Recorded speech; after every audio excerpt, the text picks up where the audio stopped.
আসসালামু আলাইকুম ওয়া রাহমাতুল্লাহি ওয়া বারাকাতুহু। সম্মানিত প্রিয় দর্শক, খুবই গুরুত্বপূর্ণ এবং খুবই ফজিলতপূর্ণ একটি আমল আজকে আমি আপনাদেরকে দিতে যাচ্ছি।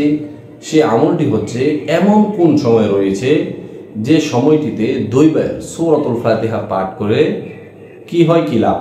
তো সম্মানিত প্রিয় দর্শক, এই আমলটি আপনারা কখন করবেন, কিভাবে করবেন?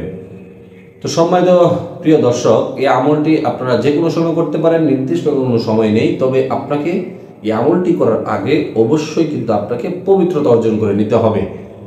তো সম্মানিত দিনী ভাই বোনেরা, এই আমলটি শুরু করবেন আপনি প্রথমে 3 বার আস্তাগফিরুল্লাহ পাঠ করবেন। আস্তাগফিরুল্লাহ, আস্তাগফিরুল্লাহ, আস্তাগফিরুল্লাহ, এভাবে আপনি 3 বার আস্তাগফিরুল্লাহ পাঠ করবেন।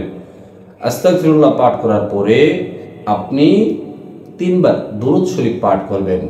সাল্লাল্লাহু আলাইহি ওয়াসাল্লাম, সাল্লাল্লাহু আলাইহি ওয়াসাল্লাম, সাল্লাল্লাহু আলাইহি ওয়াসাল্লাম। এটা একটা ছোট দরুদ শরীফ, আপনি চাইলে বড় দরুদ শরীফটা পাঠ করতে পারেন, এতে কোনো সমস্যা নেই। দরুদ শরীফ একটা পাঠ করলেই হয়ে যাবে। তো দরুদ শরীফ পাঠ করার পরে আপনি আউযু বিল্লাহ এবং বিসমিল্লাহ সহকারে খুব মনোযোগ সহকারে সহি শুদ্ধভাবে আপনাকে 2 বার সূরাতুল ফাতিহা পাঠ করতে হবে। আরেকটি কথা আপনার মনে রাখতে হবে, আপনার নিয়তটা কিন্তু মজবুত হতে হবে, না হলে আপনার এই আমল আল্লাহ তাআলার কাছে গ্রহণযোগ্য হবে না।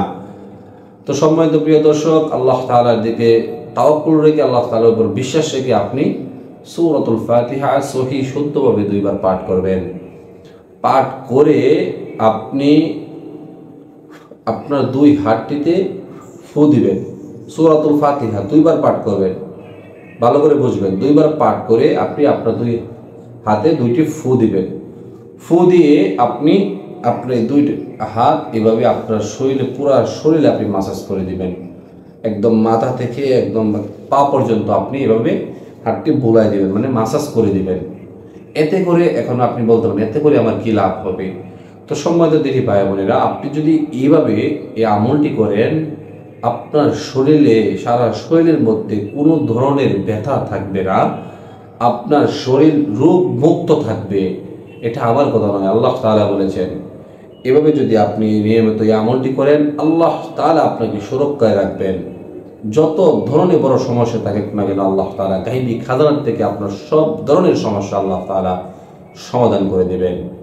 তো সম্মানিত দিনী ভাই বোনেরা, আশা করছি আমি আপনাদেরকে বোঝাতে পেরেছি। এই ফজিলতপূর্ণ আমলটি কিন্তু আপনি অবশ্যই করবেন। তো আজকের মতো এই পর্যন্তই, আবার দেখা হবে পরবর্তী কোনো ভিডিওতে। আল্লাহ হাফেজ।